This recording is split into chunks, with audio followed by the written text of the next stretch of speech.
Finding a book in Beijing about Australia's Prime Minister is hard work, not because nobody is stocking Kevin Rudd's biography, but rather everybody is selling out.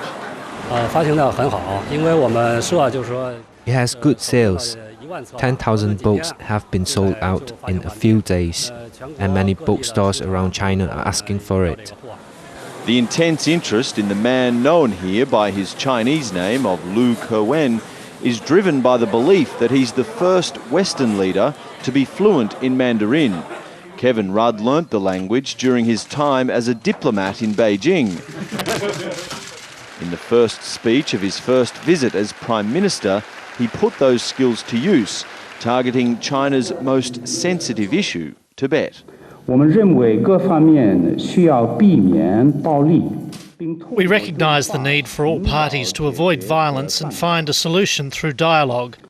Fresh from meetings with George Bush and Gordon Brown, Mr Rudd carries a weight of expectation that he'll be able to convey the West's message on Tibet direct to Chinese President Hu Jintao in his native tongue.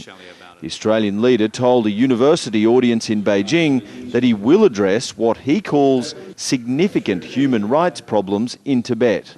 As a long-standing friend of China, I intend to have a straightforward discussion with China's leaders on this.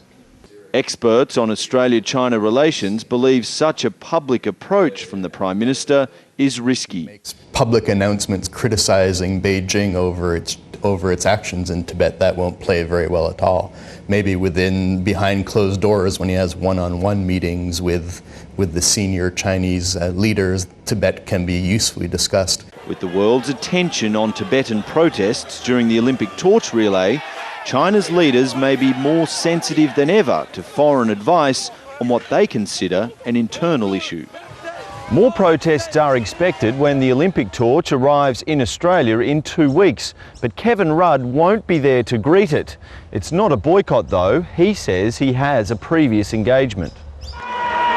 He's also declared that no Chinese security guards will be allowed to shadow the flame on Australian soil. A position that will no doubt require some careful explaining in Mandarin. Dan Nolan, Al Jazeera, Sydney.